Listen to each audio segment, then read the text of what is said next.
And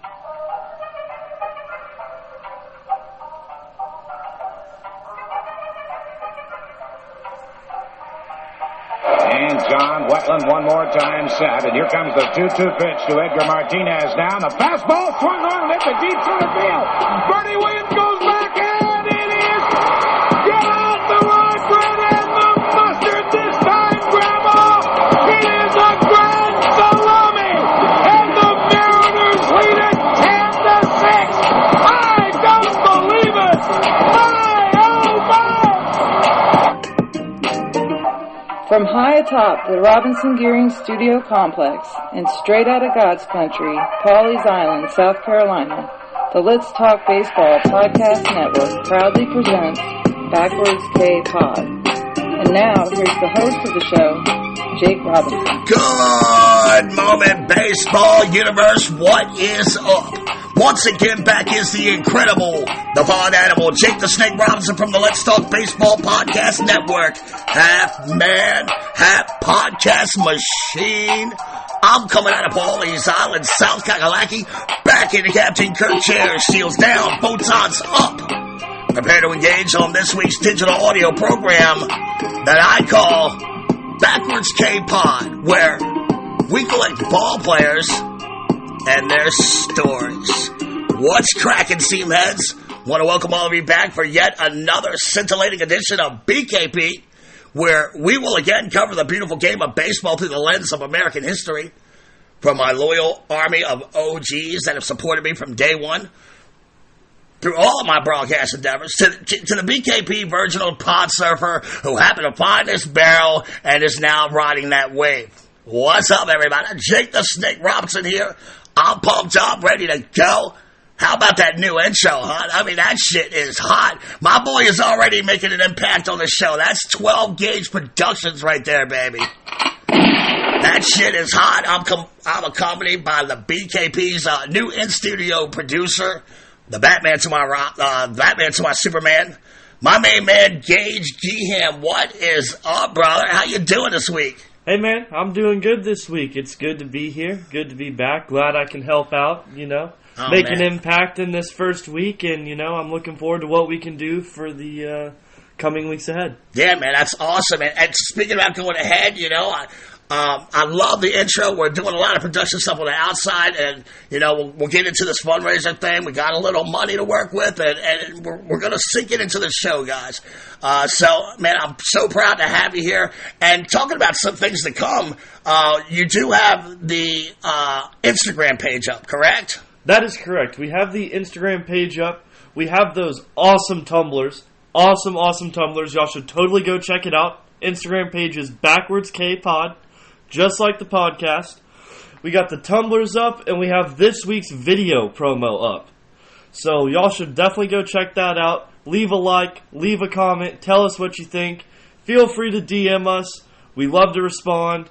And, so that's up and running. And also, we were talking about, some promotional things. We'll take some of this, money that we've got here. We're going to promote some giveaways on that thing that we're kind of going through. We're talking about in the future here. So, we'd like to do some little giveaways things just to get people to get in there and subscribe and find out a little bit about who we are on Instagram. I'm so glad to have you, man, because I know nothing about Instagram. Now, we don't have the TikTok up yet, but we're going to work on that down the road.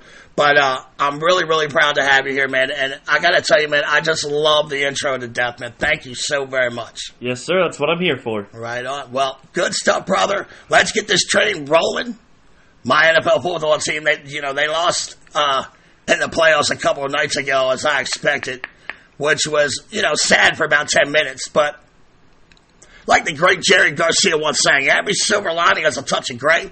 I got plenty of time to lament over that loss during the offseason, but now my attention is totally upgraded to 150% on baseball with no distractions. And quite honestly, I'm fine with that, because I got the greatest baseball audience on the planet, with over 24 countries tuning in every week. And speaking of the audience, I just want to humbly say thank you for your more than generous support with the donations to our little grassroots effort here that my man 12 Gauge here was talking about this past week. There was a tremendous interest in the hot and cold tumbler cups for our VIP donators to the Let's Talk Baseball Podcast Network and Backwards K-Pod. And those will continue to be available from here on out, those tumbler cups. And we also, we got other things coming in as well. I saw some keychains and stuff. So we have some really exciting stuff coming there. All you got to do is go on our Twitter, Facebook, Instagram pages, and I'll give you all that info at the end of the show. The cash donations, they went over very, very well. We will continue to take cash donations till like the end of January. I'm not trying to gouge you. All the donations are going back into the show and the network, and I'm intent on taking this show up another level and building on all the success of BKP's rookie year. If you'd like to still send a little cash donation before I shut it down at the end of the month, you can Venmo $1 or more at Jake/Robinson/143. That's Venmo at Jake/Robinson/143. Or you can send it through PayPal to DiamondSnakeJake@gmail.com. Every penny counts for the grassroots effort here. And like I said, I'm truly humbled. And I'm also encouraged after this about the future of not only, the LTBPN, but, Backwards K-Pod as an entity. So, with that being said, I'm never going to charge you for the content here. No Patreon. Very limited crowdsourcing, besides these once-a-year donation drives. But that's strictly on a volunteer basis. You won't miss content if you don't donate. I'm going to be coming through every Tuesday, and I do mean every Tuesday, with that free baseball smoke. You don't want that smoke. And I'm going to keep it consistent like Koufax, baby. Again, I'm truly humbled. And I want to recognize the donors here at Backwards K-Pod. Pay tribute to them on this month as they came in. I'm truly touched that anyone would appreciate my work so much that they would literally say, here you go, Snake. Keep doing what you're doing. And here's my investment in you because I believe in what you're doing. And I got to tell you, I grew up with such a diminished view of myself when I was a kid. But, all right, let's stick a pin in that because I want to give personal thanks to each and every one of you that reached out this week and gave so generously to keeping this train rolling, baby. Jane Toro out of the Bronx, New York. Bruce Anderson Jr. from the Big Easy, New Orleans. John Fox out of Houston. Greg Stewart, Piscataway, New Jersey. Corey Smith out of Albuquerque. Cecil Hackworth down in Florida. Ben Muth, my Jayhawks lover out in Kansas. Ozzie Cruz in Puerto Rico. Peter Savella out in Ithaca, New York. And my boy, Mikey Franks out of Altoona. I cannot thank you guys enough. It really inspires me to take it to another level this year for you guys. I also want to recognize the ones that really went above and beyond for the Let's Talk Baseball Podcast Network and Backwards K-Pod. And I'm going to call them our VIPs. Thankfully they're in a position of life where they went, where they went all in. They were in a position where they could do that. They bought the cups, dropped some dough. I mean, above and beyond shit. The VIPs are as following: Scott Devine out of Sarasota Springs, New York. Our very first person to buy a cup back in December, back when there wasn't the combo deal, when it was only the Backwards K-Pod Cup. Because you were the first, Scott. I'm personally going to buy the red, white, Let's Talk Baseball Podcast Network Cup for you as soon as we can catch up on all the handcrafted demand right now. So, thank you, Scotty. Abel Rosario Jr., if that name sounds familiar to you, he gave me the World Cup wrap-up at the beginning of I believe it was the Bob Uecker show, maybe? And Abel went above and beyond. Thank you so much for your generosity, brother. I look forward to talking WBC with you here at the Backwards Pod in March. And thank you. Travis Hall out of Wisconsin. And Travis was a little late getting on the BKP train, but he devoured the catalog in literally weeks as soon as he found it. And he's always in my box with great comments and questions. He's a big fan of history. And he's obviously a fan of the LTBPN and BKP, as, he went all in. So thank you, Travis. Thank you very much. There's Scotty Yoakum out of Franklin, Tennessee. He's one of my OG soldiers. He's been riding with me for years. Came through for a brother. Thanks, Scotty. My dog, Brian Belzito, out in Dewey, Arizona. That's my boy. I don't even got to say thanks to him. He knows it's all up. And the big hitter, Babe Ruth of the VIPs, my good friend John Bonney. And before he sends it, he messages me that I'm the only person he knows personally that is pursuing their dream in life. He went on to say that he lives vicariously through me in my dreams, which, when he hears me performs, and sometimes he said he feels jealous. Now look, this is a very successful person in life. He has money, homes, beautiful daughters, but, he admires me. And here, by the way, I believe in you so much, take all this cash, Jake, and keep reaching for the stars. And I'm telling you, this guy knew me when I was nothing. I was a homeless 16-year-old kid living in a gazebo in the parking lot of my job. And here's the kicker. I've always admired him. So to hear him say he admired me, it literally set the chill down my spine. And this is someone who has seen me at some of my most vulnerable, lowest times in life. So, Johnny, I truly appreciate the donation, brother. And I'm going to keep pushing on. You may admire me, but I'm motivated by you to be the best at this shit. So, I just want to thank everyone who donated again. I know some of you are probably like, enough of this already. Let's get on with the show. And I could go on and on. I'll touch that once from all the love and support. And look, if money is a little tight right now, I totally get it. I do take 5-star, well-written reviews. This Backwards K Pod is available on all podcast platforms, wherever you listen to your pods. And if you're on Spotify or Apple, one of those kind of platforms, or anywhere that they let you rate and review, please do so as you see fit. By donating those free stars and reviews to BKP, you're keeping the show viable in the search engines, and you're putting a little food on the snake's table. So, with that being said, I see the catcher is coming down. The ball is getting tossed around the infield. Time to call all aboard and get this runaway freight train back in motion. As this week, I decided we would take a look at the history of baseball and U.S. presidents.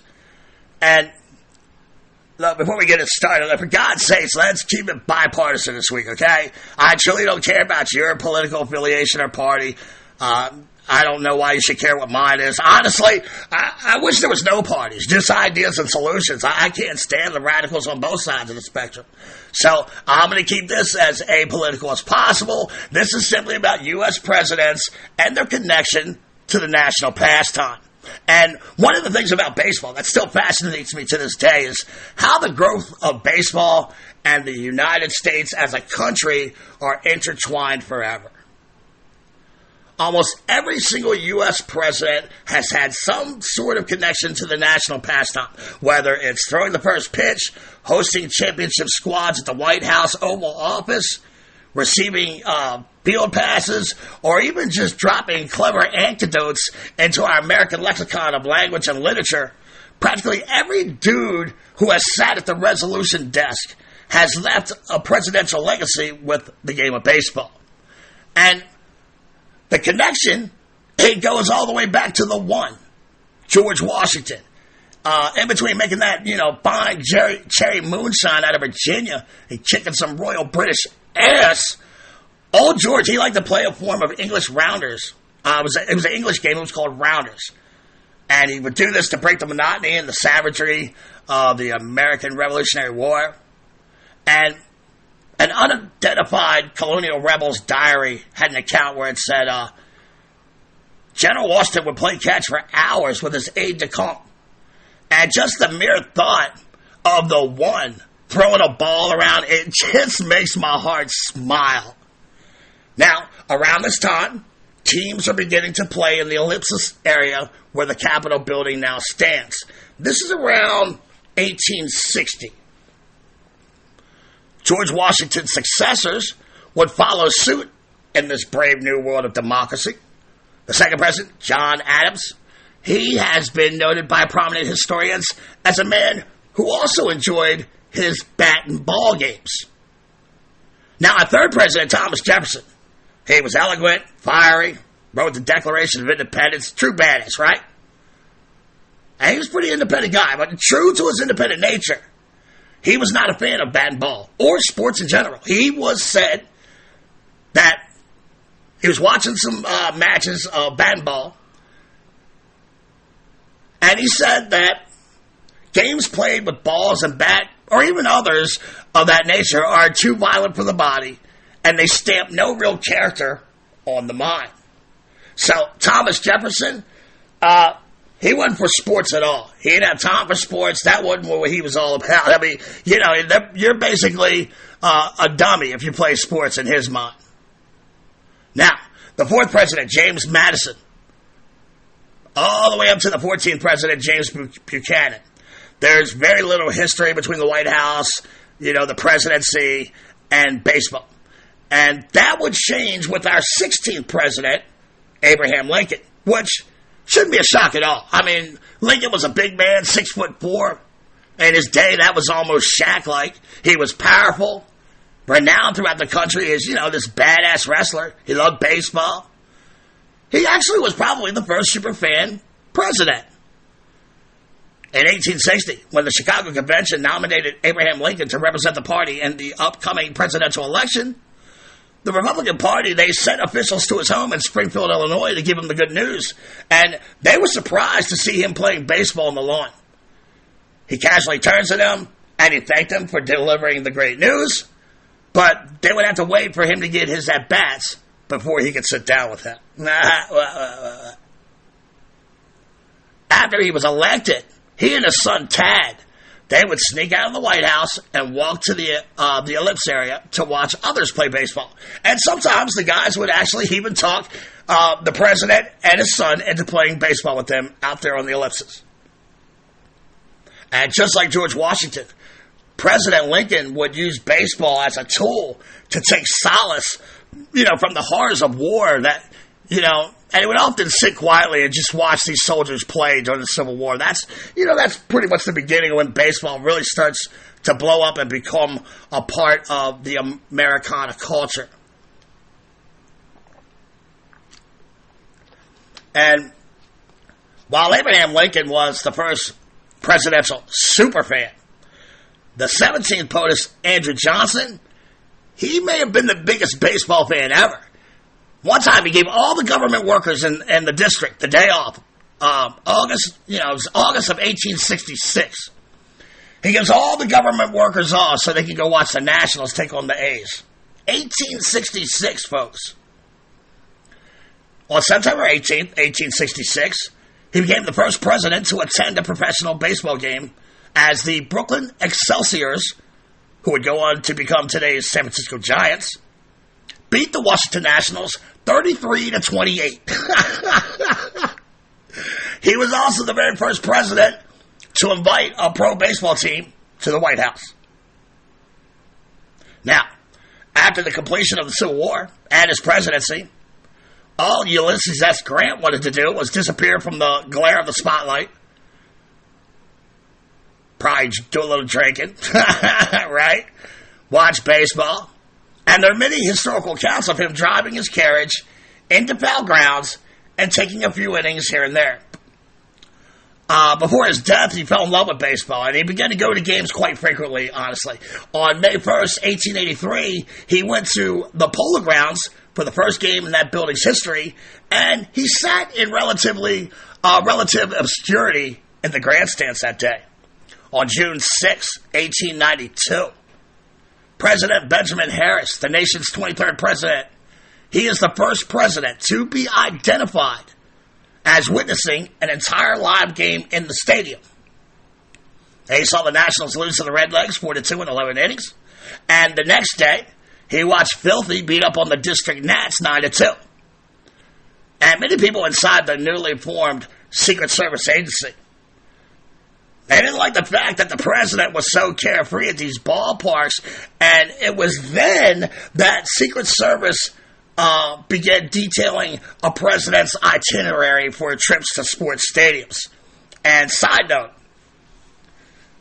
I'm not sure if you've ever been to a game with the president in attendance. Have you ever been to a sporting event where the president was in attendance? I have not. No, sir. I'm going to tell you, it's intense. There's guys up on the roofs with sniper rifles. You know what I mean? You don't know who around you is an agent or anything. It is sealed up tight. I grew up in Baltimore. I saw many presidential first pitches. And look, the Secret Service, they got shit sewed up tighter than a snail's asshole. The funniest thing is they are everywhere. And you don't even recognize it unless you're like really trying. and an agent might, be a little too obvious, get a little sloppy. It's amazing. It's on lockdown. The 25th POTUS, William McKinley. He was the first president to invite a team directly into the Oval. When he invited the Washington Senators on April 17th, 1897, he was scheduled to be the first president to throw out a pitch. And that was going to be on April 22nd. Unfortunately, McKinley was a no-show for the game, and he wound up catching a lot of flack for that. Our 26th president, Theodore Roosevelt. Interesting, ironically to me, he had no love for baseball, even though he was like this huge sportsman aficionado. He often referred to it as the country's national pastime, but he preferred boxing, lacrosse, cricket, hunting. Now, his son Quentin, he loved baseball, and Teddy was very supportive of his son playing the game, and he would often watch him play. But Teddy, the guy that, we think of him as this huge sports guy, not a big baseball fan, but he did support his son in his endeavors. His successor, our 27th president, he would change the relationship dynamics between baseball and the Oval Office forever. On April 14th, 1910, President William Howard Taft began a tradition that continues to this day when he throws out the first pitch of a Senators game. Taft would repeat that ceremony the next year, but he missed 1912 because of the sinking of the Titanic 5 days before opening day. And Taft was a large, obese man, but he loved his baseball. The Senators had to remove 2 seats from the stadium and install this big man chair for him. Also, April 14th, 1910, the 6'2", 320-pound president had been seated the entirety of a Senators matchup at the stadium. When all of a sudden, in the middle of the 7th, the big fella, he got up and he stretched his large frame out. And upon seeing this, the crowd rose as well in reverence to the commander-in-chief, thus spawning the tradition that lasts to this day, called the 7-inning stretch. Even before he assumed his title of presidency, officially Woodrow Wilson hinted to Sporting News that he would be a frequent spectator at Senators games, but that he was going to pay for his tickets instead of taking advantage of his presidential season pass. Wilson was the first president to attend a World Series game when he saw the Red Sox defeat the Phillies 2-1. Game 2 of the 1915 World Series. Although Wilson loved baseball, his tenure as commander-in-chief, it had a detrimental impact on baseball, actually. As, World War draft, it decimated the MLB talent, and it lessened the quality of play. President Warren G. Harding was a huge baseball fan. Growing up in Ohio, Harding played youth league baseball with Bob Allen, who would go on to play shortstop in the majors. He was also co-owner of a Little Rock, Arkansas club and the Southern Association. On April 24th, 1923, President Harding shows up unannounced to the brand new house that Ruth built. And he goes there to watch the Yankees take on the Senators. It was the first shutout in Yankee Stadium history, as the Bombers, behind the arm of Sam Jones, shut down the Senators. President Harding would die in office 4 months later. Calvin Coolidge, one of my favorite all-time presidents, just a brilliant dude. When he took over after Harding's death, people in the Republican Party were worried his personality may turn off voters. I love his personality because he was like, fuck it, I don't care, you guys figure it out. So, his handlers decided to promote his baseball fandom. And when the D.C. Senators won the 1924 World Series, the president invited them and over 100,000 fans to celebrate on the South Lawn. Coolidge would throw out 6 first pitches in his presidential era, 2 of which were World Series games, and he is also the first president to attend a World Series opener. Herbert Hoover, the nation's 31st president, he once said, "Next to religion, baseball has furnished a greater impact on American life than any other institution." And he took his role as a fan serious. He threw out opening day pitches for the Senators, all for the opening days during his presidential tenure. He also traveled to Filthy to watch Game 1 of the 1930 World Series between the Phillies and the St. Louis Cardinals. And the former president also threw out the first pitch of the Yankees old-timers game when he was 86 years old. I don't think that was the Phillies and the Cardinals. I got to look at that. Hey, look up who was the World Series. I think that was the A's and the Cardinals, not the Phillies. Franklin Delano Roosevelt, the longest tenured president in American history,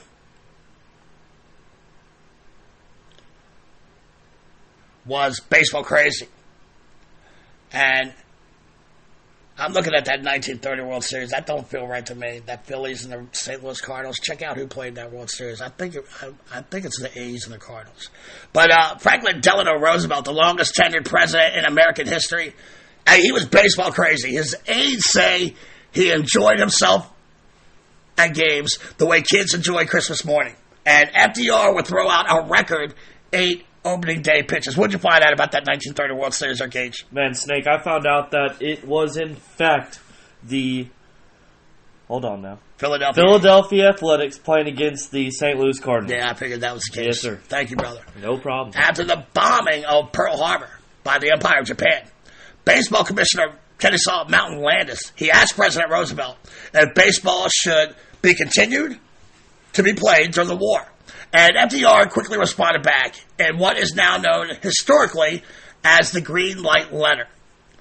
And he says in this letter that it would be best for the country to keep baseball going, and that letter became front news headlines. Players, fans, and owners, they all drew a collective sigh of relief after hearing that.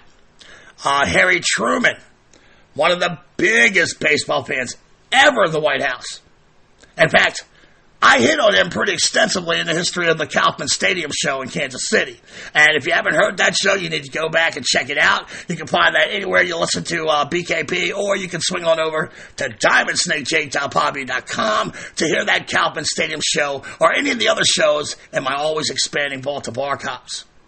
So, 6 days after that, the end of World War II on September 8, 1945, Truman would throw out the first pitch at a Senators game at Griffith Stadium. And this was seen as a symbolic return to normalcy for the American conscience. And Truman was ambidextrous, and I talked about that on the Kauffman show. He is the only president, get this, Gage, to throw opening day pitches with right hand, left hand, and once over his head with both hands. That is awesome. That is. During his presidency, Truman went 16 games in total, setting the record that still stands today. 16 games. That's pretty good life right there. 3 games, too. President Dwight D. Eisenhower, Ike, true badass. He once said, "You can't hit a home run by bunting." Preach, Mr. President. Preach that shit. You have to step up there and take a cut at the ball. Never be more scared of the enemy than you think he is of you. And God bless you, Mr. President. I mean, really, he just said it all right there. That's my motto in life. I want that on my gravestone. Now, Ike would lament that his greatest disappointment in life was not making the baseball team while attending West Point. He made the football team, but admitted baseball was just so much harder. And he did, however, play semi-pro ball while attending West Point under an assumed name. Luckily, the NCAA didn't find out, and he, of course, graduates from West Point with honors. I mean, the NCAA could have really fucked his life up as a student-athlete. And thankfully, for the history of the country, and for the country, butterfly effect moment here, that was not the case. He could have been in a lot of trouble, been blacklisted. We needed President Eisenhower when he was where he was at that time. And throughout his presidency, Eisenhower attended 13 games, and he threw out the first pitch in 7 of those. Our 35th president, JFK, John Fitzgerald Kennedy, huge baseball fan. On April 10th, 1961, the president took off his jacket. He hurled a baseball into a sea of players. It's been documented as the longest and hardest throw by a president ever. I mean, wouldn't you expect it? I mean, JFK was a pimp. The next year, 1962, JFK, he's in there to open the Senators' new stadium. And ironically, that would be renamed RFK Stadium after his younger brother Robert in 1969. President Lyndon Baines Johnson. He was once quoted as, "We cheer for the senators, we pray for the senators. Let's just hope the Supreme Court does not declare that unconstitutional." Unfortunately, for LBJ, there wasn't much time for baseball, as he had to pick up the pieces for a grieving nation dealing with the horrific murder of President Kennedy. He also had the Vietnam War cracking up, civil rights unrest domestically. So, baseball games wasn't high on his priority list, even though he did love the game. On April 9th, 1965, check this out, Gage, the 36th president, LBJ, and his first lady, Lady Bird, traveled to Houston to watch the grand opening of the world's first indoor stadium, the Astrodome. It was the first time a stadium was marked, dedicated, and opened by a president. LBJ sat there and enjoyed an exhibition game between the Stros and the Yanks, and he watched the great Mickey Mantle drop dong, the first home run in Astrodome history. Richard Milhouse Nixon. He was a huge fan of baseball. So much so that 3 years before he became president, listen to this shit, he was offered the position of MLB commissioner and a $100,000 a year salary. That's great money. And his wife, Pat, she wanted him to accept the job so bad that, she was a seamhead herself, but Nixon would turn down that offer to pursue politics. On July 14th, President Nixon tossed out 2 pitches, one to a member of each team, as he threw balls and he also threw 3 balls into the stands. He was the first president since William H. Taft to attend a season game in a National League park. Nixon once opined, "I never leave a game before the last out, because baseball, as in life, and especially politics, you never know what will happen." I gotta imagine he probably said it more like, "I never leave the game before the last out." Alright, I'm sorry. I never leave the game before the last out. Because baseball and life, and especially politics, you never know what will happen. And he would often write op-eds in the D.C. papers about things like the greatest players ever. And he would share stats that he found fascinating. And just like millions of people do on social media today, well, he would often be trolled and ridiculed for his opinionated stance. But it was very clear that Nixon had a higher understanding about the game than many other presidents before him. Statistically speaking, Nixon knew the numbers. His successor, President Ford, he took over unexpectedly after the Watergate scandal. And upon returning home to Grand Rapids, Michigan after World War II, Ford begins to study for a law degree.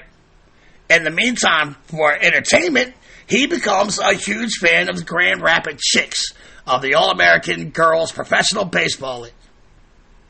And he could always be seen there courting his future wife Betty at these games, as the two virtually, literally fell in love following that team together.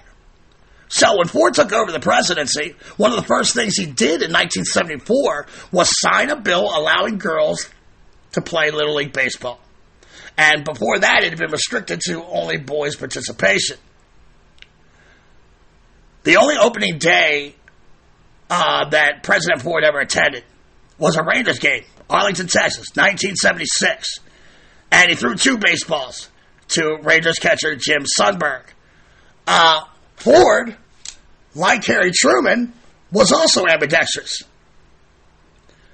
And this is at the 1976 All-Star Game. So he throws a left-handed pitch to Yankees catcher Thurman Munson and a right-handed one to Johnny Bench of the Reds. Jimmy Carter from the state of Georgia, our 30th president, wasn't really a big baseball fan, but he did like to play softball. He loved to play softball. And he only attended one game during his presidency. It was Game 7 of the 1979 World Series at Memorial Stadium in Baltimore, Maryland. And he was the only president since William H. Taft to not throw out a ball on opening day. Ronald Reagan, the 40th president of the United States. He was the first and only president so far to work as a baseball broadcaster. He used to do these radio recreations for WHO in Des Moines, Iowa. And these recreations are when the game has already been played, and they would have a guy like President Reagan come in and recall the action. And as much as he enjoyed the game, he didn't attend a baseball game until Game 1 of the 1983 World Series between the Orioles and the Phillies in Baltimore.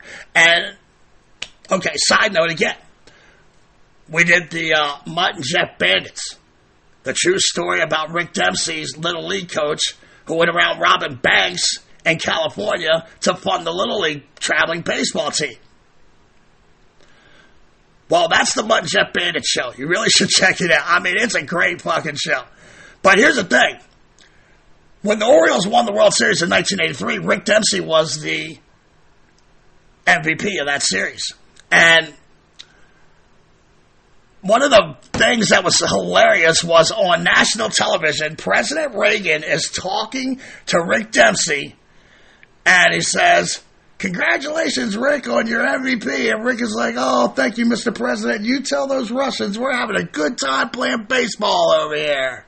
And I don't know, man, I'm just like a 12-year-old kid. I thought that was like the coolest thing ever. My catchers talking to the president, talking smack about the Soviets. I loved it. I thought it was great. So, Reagan's always had this connection to baseball, and he definitely had a connection here in 1983 with the Orioles winning that World Series. That same year, he designated May as a National Amateur Baseball Month to recognize sportsmanship, competitiveness, and the teamwork necessary to developing good citizens. And I'm just thinking when I hear that, Thomas Jefferson, he'd be rolling over in his grave if he read that shit, right? So, in 1984, he returns to Baltimore to throw out the opening day pitch. And then he sat in the dugout to watch the rest of the game. He's the only president to ever do so. On September 30th, 1988, President Reagan threw out the first two pitches of a Cubs game, and then he returned to his broadcast roots for an inning and a half in the booth, where the first the president called play-by-play. His successor, George H.W. Bush.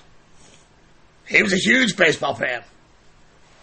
Probably the best baseball player to ever hold office at that level. He excelled at the sport while attending the College of Yale. And throughout his presidency, the elder Bush, he attended 10 games, and he's throwing out the first pitch in 8 of them. On April 10th, 1990, he becomes the first U.S. president to throw out a pitch in Canada, along with Canadian Prime Minister Brian Mulroney at Skydome in Toronto.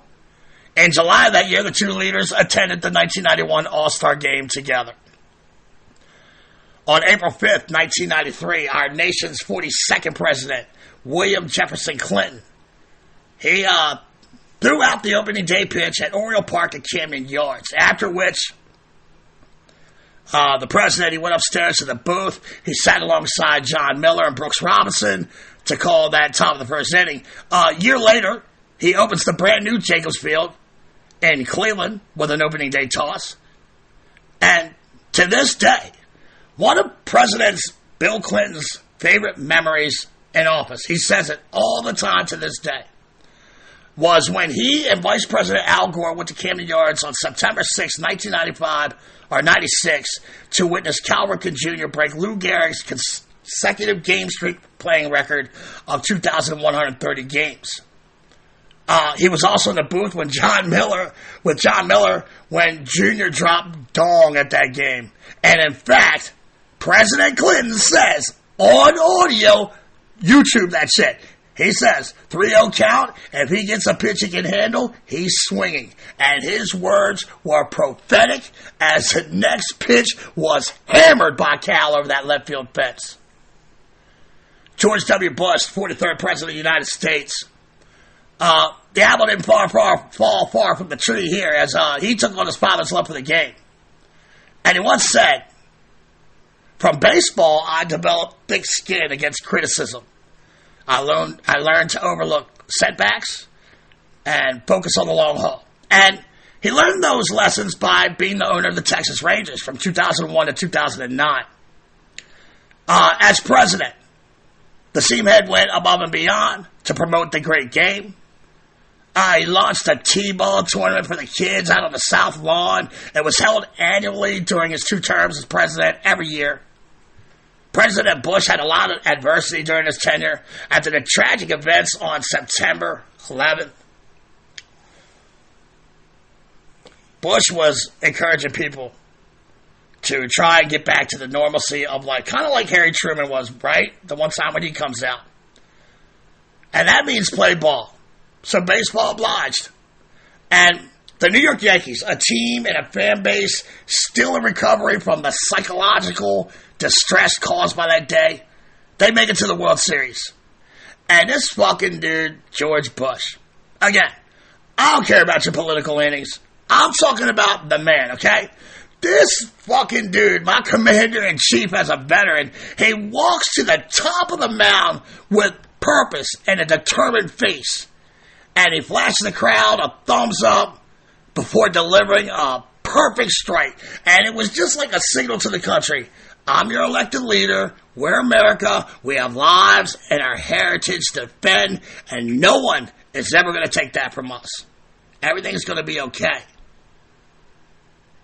And it's just one of the most, I think it's the greatest presidential first pitch I've ever seen in my life. Wait, do you remember that well when he threw out that first pitch? I don't. I don't remember that at all, actually. I didn't even know that. Really? Uh-uh. Oh, man. Well, you That's saw, something I should know. you saw the promo video, right? It's the, the very last one. And that pitch is just letter perfect. It's unbelievable. Like, under the pressure, he's out there with a bulletproof vest on. You know what I'm saying? Right. This dude, I don't care, man. I don't care about your policies. I don't care. He did the right thing that night, and he fucking let everybody in this country know we're going to be okay. And look, I think that's where I'm going to end it. I know there's still 3 presidents left. Obama's a huge White Sox fan, threw out many pitches. Donald Trump was a gifted high school player, but never threw out a pitch during his president. He did throw out a pitch in a minor league game shortly before he became president. And Biden's story is still being written. I'm going to bypass those final 3 because it's just way too much vitriol in today's politics. Maybe 4 years from now, we do a part 2 of this. We'll retouch on that. I want to thank my brother-in-arm, the Batman to my Superman, 12 Gauge Productions. Thank you, brother. Awesome job, man. I can't wait. We got so many ideas running around. We're going to fucking kick some ass this week. I love it. I love it. I love it. If you guys want to learn more, there's a few things you can look into. A lot of books about baseball and presidents. Some on YouTube. Plenty out there. You can find us on Twitter at back_K_podcast. Check out that Backwards K-Pod YouTube channel. You can find me on Facebook at the Let's Talk Baseball Podcast Network group page. The show website is diamondsnakejake.hobby.com. And Gage, what's the deal with Instagram, baby? Where do they go? Well, Jake, we got Instagram up. Y'all will be looking for a video for our next week's topic. You know, we'll throw out a little video, a little synopsis, give you a little taste before the meal, if you know what I mean. Sounds great, brother. You know, like a little appetizer. A little appetizer. Yeah, like calamari, man. I'm all about the fucking calamari. Little calamari for the fettuccine, you know what I'm saying? All right, well, there you have it, folks. Thanks for tuning in. I hope you enjoy listening as much as I enjoy telling. I hope to see you back next week as I will be looking under the hood, diving into the life and times of Mr. Cub, Ernie Banks. Let's play 2, Ernie. Man, I can't wait to dig into that piece of cake right there, baby. But look, that's another story for another pod here at Backwards K-Pod, where we collect ball players and their stories. Parents, if you see your kids sitting on the couch with their faces in their phones looking bored AF, by all means, take him or her outside and play a game of catch. Thank y'all for coming out. God bless, and win the day. And like my boy Shane Hillenbrand told me in our 101, you go to hell, Andy Pettit. Peace out, Seamheads. See you next week.